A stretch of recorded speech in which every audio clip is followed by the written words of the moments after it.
Nós vamos conversar com o Dr. José Salomão Schwartzman, que é professor do curso de pós-graduação de distúrbios de desenvolvimento na Universidade Mackenzie. O Dr. Salomão é reconhecidamente uma das maiores autoridades nessa área, e especialmente na área do autismo. E agora, Salomão, saiu uma estatística do Centro de Controle de Doenças nos Estados Unidos, o CDC, dizendo que nós temos, para cada 68 crianças nascidas, uma tem autismo.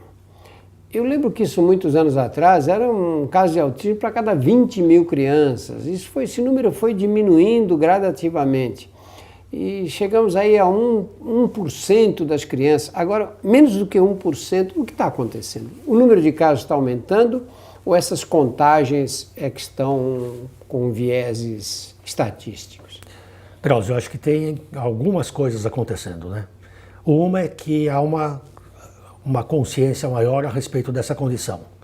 Então, isso antigamente era olhado como algo extremamente raro. Você conversava com pediatras que te diziam que nunca haviam visto um autista na vida. Você não tinha centros de referência para isso em nenhum lugar do mundo. E à medida que isso foi sendo mais conhecido, obviamente começou a ser mais diagnosticado. Uma outra coisa que está acontecendo é que o conceito de autismo ele foi descrito em 1943. Ele era uma coisa muito limitada. Os casos eram muito característicos. E o conceito veio sendo cada vez ampliado. Então, o que eu acho que está acontecendo? Cada vez mais você começa a identificar pessoas que não necessariamente têm uma doença e entram com o rótulo de autismo, de alto funcionamento. Nesse relatório do CDC, eles identificaram diferenças entre as crianças brancas e as crianças negras e aquelas que eles rotulam de latinos, não é? E acho engraçado porque os latinos não têm cor, não é? Tanto faz se é branco ou negro, eles fazem parte de uma categoria especial. Existe alguma base teórica para essa diferença? Eu não conheço. E diria que aqui no Brasil não existe estudo nesse sentido, até porque a gente não tem mais raça branca e preta, né? Quer dizer, hoje no Brasil isso é uma coisa absolutamente fora da realidade.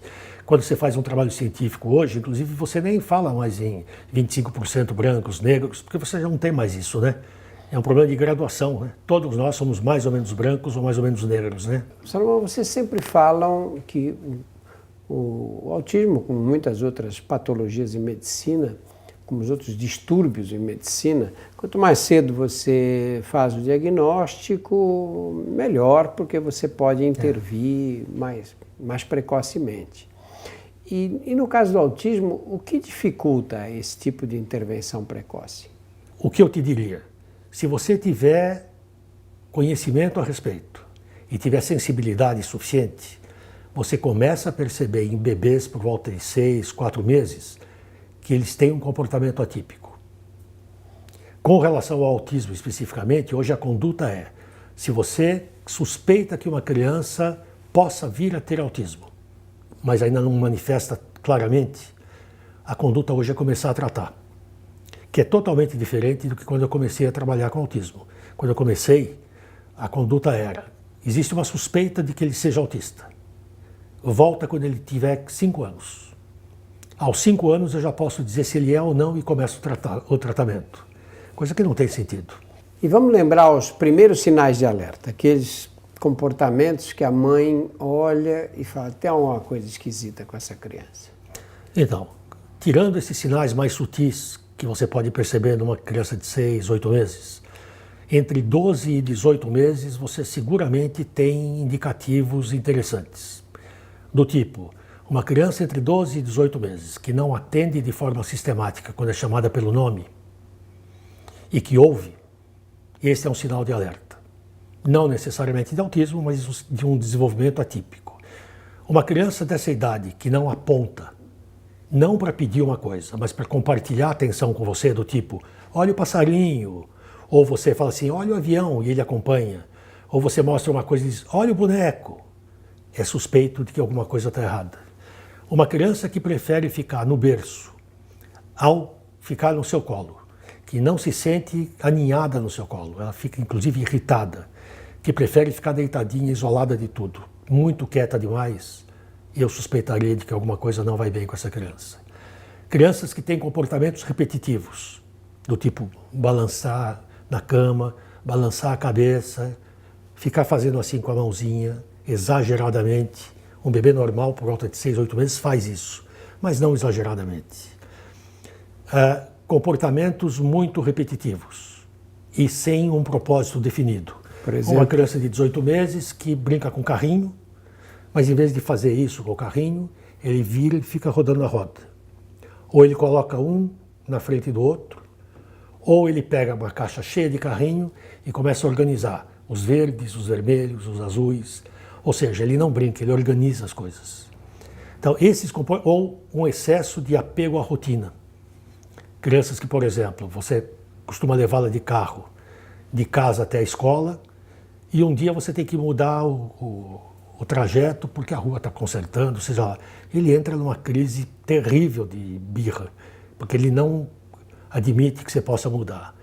E na criança pequena, um sinal de alerta é uma seletividade muito exagerada com relação à comida.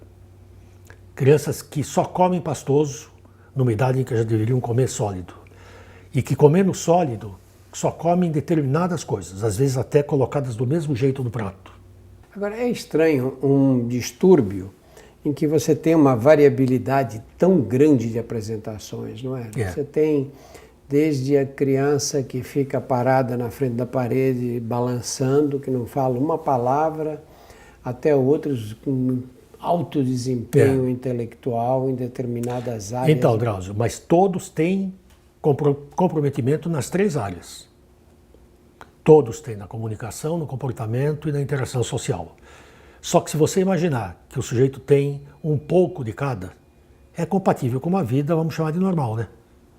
Você não tem que ser exuberante do ponto de vista social, você não tem que ser um Rui Barbosa da comunicação, e você toca a tua vida. Então, eu acho que uma das coisas que define o que é característica própria do indivíduo e um transtorno é o grau de comprometimento adaptativo que aquilo traz ao indivíduo.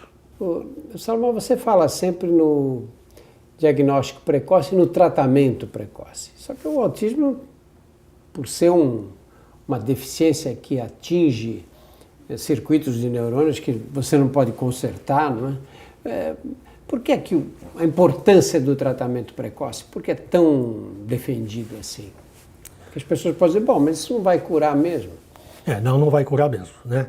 Isso a gente deixa claro para as famílias que, por mais que você trate, se ele for um sujeito autista, ele vai ser autista o resto da vida.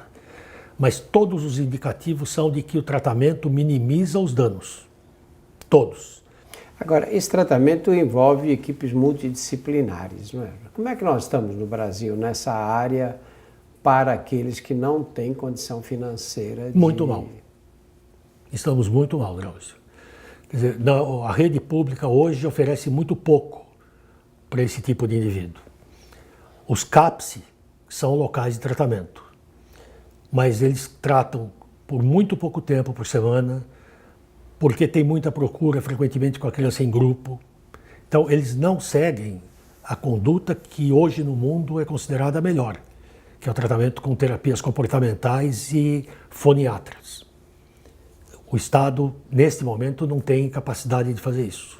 E você acha que isso vai ter solução um dia? Ou vai ter um encaminhamento essa questão, pelo menos, pelo serviço público? Drauzio, o Ministério da Saúde está publicando as diretrizes para o atendimento de crianças com autismo na rede pública.